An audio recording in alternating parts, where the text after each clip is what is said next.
Ok, hoy vamos a hablar sobre el tema del asilo aquí en España, por si acaso estás pensando tomar esta alternativa para venir a residir en este país. Y por qué no también hablar cómo pasar tu estatus de solicitante de asilo hasta, por qué no, ciudadano europeo. Así que quédate hasta el final del video. Bueno, entonces, primero que todo, la página de la solicitud de asilo se la voy a dejar en la descripción del video para que se metan por ahí. Así que bueno, vamos al grano. Entran a la página, seleccionan la comuna donde ustedes residan, la zona. En mi caso pongo yo Madrid. Luego seleccionamos Madrid, asilo primera cita. Miren, estas citas creo que las liberan una vez al mes o más, ¿sí? Ahora le voy a pasar un tip súper importante que por lo que veo no todo el mundo aplica, y es que existen grupos de Telegram, ¿sí? Grupos de Instagram. Yo uso más el de Telegram, que tú, por ejemplo, te metes al Telegram y colocas Madrid, asilo, primera cita. También hay citas para renovación y activan las notificaciones. Miren, yo por mi parte nunca he pagado por ninguna cita, que es un tema que vamos a hablar más adelante. Las he sacado yo mismo, siempre pendiente de estos grupos de Telegram. En mi caso, que yo estoy con la cita de renovación, yo he estado como siempre cazándola. Yo sé que sale una vez al mes, y se lo digo para la gente que esté en esta parte también, en esta fase. Las citas de renovación salen entre los días 12 y 25, por ahí. Y bueno, salen con, por ejemplo, la que van a salir ahorita en marzo, van a salir para abril. La que sale en abril van a salir para mayo, con un mes de desfase. Así que agarren ese tip. Entonces, una vez consigamos ya la primera cita, ellos le van a dar, bueno, su fecha. Supongamos que es para dentro de un mes después, ¿sí? Ustedes para esa primera cita normalmente le piden es el pasaporte. Yo les digo, llévense toda la documentación. ¿Cuáles son? El pasaporte, obviamente, con las copias,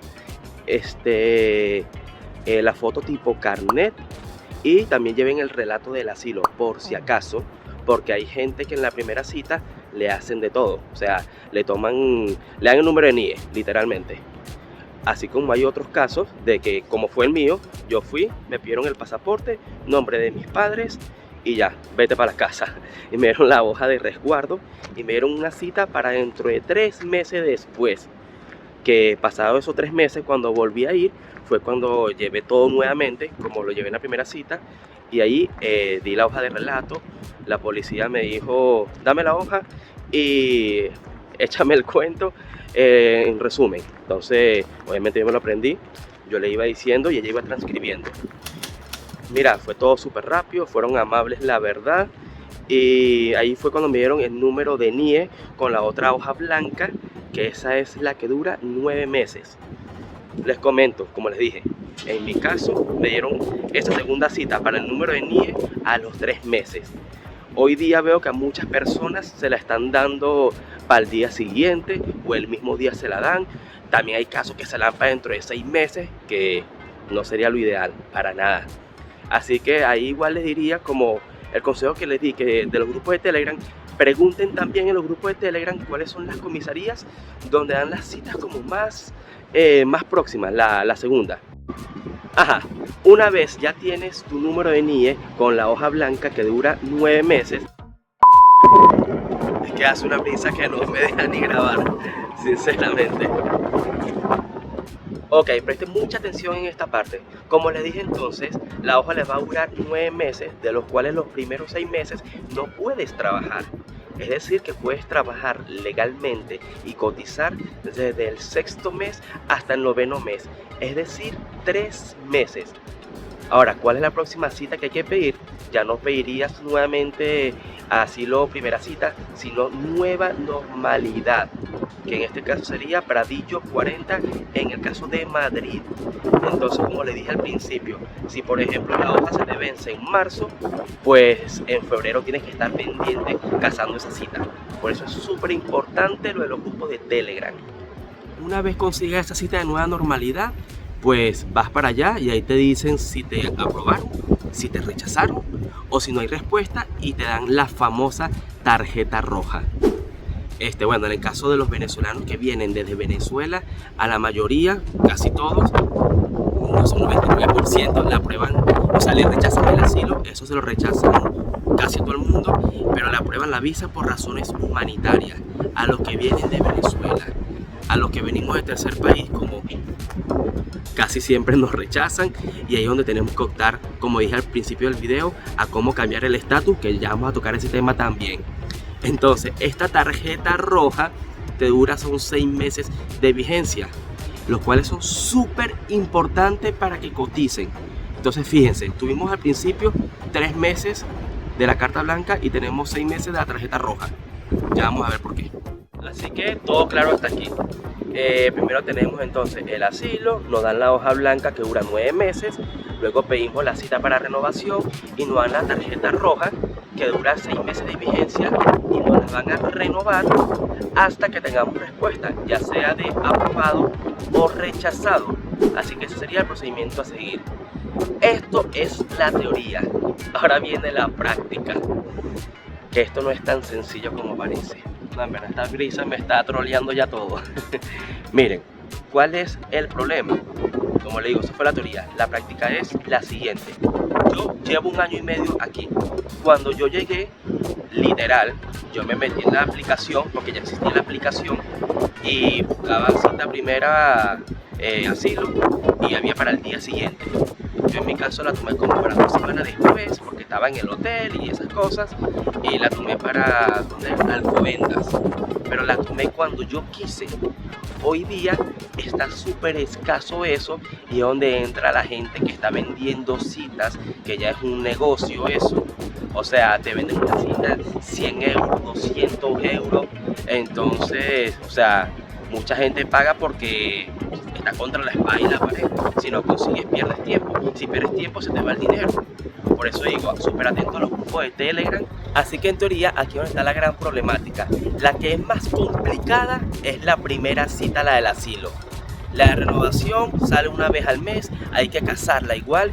Y en el caso de Madrid, gracias a Dios, en la misma comisaría está esta foto que voy a dejar por acá, en la que cuando a uno se le venza la tarjeta roja o el resguardo blanco, la hoja que dura 9 meses, pues uno les manda un correo a ellos y ellos mismos te asignan la cita. Gracias a Dios, imagino que eso lo hicieron para cortar la gente que está vendiendo eso. Así que bueno, como ya saben, puedes llegar, por eso es súper importante. Si no vieron el otro video que subí de con cuánto dinero más o menos hay que llegar a Madrid, es súper importante tener estos temas porque se te va mucho tiempo en el cual no puedes trabajar de forma legal. O sea, supongamos que tú llegues y consigas la cita así tipo yo a las 2 semanas. Ok, tú vas para tu comisaría, cabe la posibilidad que te den el NIE de una vez o te lo den al día siguiente o para dentro de 3 meses como fue mi caso. O sea, perdí 3 meses y después que me dieron la hoja blanca tuve que esperar 6 meses más. O sea, fueron 9 meses sin poder trabajar. Por eso hay que venirse en verdad con un buen colchón financiero. Miren, esto no es mentira y tristemente muchos se dan cuenta cuando están aquí. Esto es lo que hay que tomar demasiado, pero o sea, demasiado en serio, literal, porque es tu vida la que está en juego. Y ahora, como les dije, ¿cómo pasamos de ser solicitante de asilo a residente temporal o hasta ser ciudadano? Bueno, la gente que le aprueben el asilo o la visa por razones humanitarias, pues ya ellos automáticamente le dan lo que viene siendo su residencia.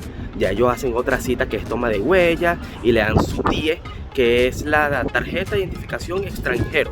Es como el DNI español. Conclusión, es su carnet físico, ¿sí?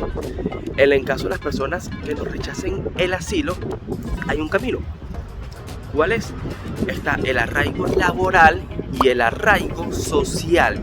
Por eso fue que es súper importante cuando les dije que cuando tenemos los 3 meses de poder trabajar legal con la carta blanca y luego los 6 meses de la tarjeta roja, pues que los trabajemos y los coticemos. Requisitos para el arraigo laboral es estar 2 años en España, se puede demostrar con el padrón, con la misma entrada del pasaporte, y tener 6 cotizaciones con un trabajo de 40 o 30 horas, o también vale 12 cotizaciones de un trabajo de 15 o 20 horas, ¿ok? ¿Qué pasa a veces? Presten atención. Hay mucha gente que por circunstancias no logra cotizar y rechazan el asilo. antes de tiempo, por así decirlo. Anteriormente te daban 3 tarjetas rojas, ahora están dando una y chao, rechazado. Gente que ni siquiera cumplió los 2 años aquí y ya se lo rechazaron. He visto hasta casos de gente que cuando le dan la tarjeta blanca, perdón, la carta blanca, cuando van para la primera renovación, no le dan ni siquiera ni una tarjeta roja, o sea, ni una. Entonces, imagínate, esa persona, si acaso pudo cotizar 3 meses, ¿cómo hace? Entonces, estos casos son muy relativos, porque hay gente que sí le dan 2 tarjetas rojas. Hoy día hay algunos que le den 3, pero sí existe esa gente que lo rechazan casi que a la primera renovación. Mire, esas personas que no lograron cotizar meten lo que se llama un recurso de reposición. Este recurso, tengo entendido que lo que hace es que después de un mes vuelves a tener todos los derechos que tenías como solicitante de asilo y por ende puedes trabajar. ¿Cuál es como la problemática que veo hoy día en los grupos de Telegram? Es que sí, el recurso te deja trabajar, pero no es que te dan una tarjeta roja nuevamente, algo que diga que estás vigente. No, entonces igual tienes problemas con las cuentas bancarias y todas esas cosas. Igual muchas empresas no quieren contratar con recursos. O sea, es como más, lo que más se ve es que metes el recurso y sigues trabajando en la empresa en donde ya estabas trabajando. Pero bueno, según por lo que he visto, esas cotizaciones de los recursos, del recurso sí te sirve igual para cuando quieras meter el arraigo laboral. En conclusión, ¿cuál es la función de los recursos? Pues ganar tiempo. Ganar tiempo para que tus cotizaciones, si no pudiste, llegues a los 2 años y puedas meter el arraigo laboral. También puedes meter en caso de emergencia un recurso contencioso, tengo entendido, creo que se llama contencioso administrativo, que ese sí tardan en darte respuesta bastante. Y ya la gente lo que hace ahí es inclinarse directamente hacia el arraigo social, que ese es el que se mete cuando llevas 3 años en el país. Si mal no recuerdo, te tienen que hacer un contrato igual. Y bueno, o sea, están esas 2 formas de regularizarse. Yo me inclinaría muchísimo más por el arraigo laboral porque es más pronto. Entonces, bueno, ¿cómo sacamos la nacionalidad? Y ya para la nacionalidad, esto es apenas tengamos nuestro carnet físico, el que mencioné anteriormente, el TIE, ya sea cuando te aprueban la visa por razones humanitarias, cuando te aprueban el arraigo laboral o cuando te aprueban el arraigo social y ya tienes tu plástico. A partir de ese momento, a las personas que somos de países hispanohablantes, podemos solicitarla a partir de los 2 años, después de que hayamos obtenido ese carnet. Entonces, si se fijan, es relativamente sencillo, o sea, a comparación de otros países europeos, la verdad que es una gran ventaja en el caso aquí de España. Y bueno, los requisitos es hacer la prueba de Cervantes. Tengo entendido que no es una prueba tan complicada. Tengo muchos conocidos que ya han sacado nacionalidad, así que la verdad que sí vale la pena. Espero les haya gustado el video y sobre todo que se suscriban, ¿no?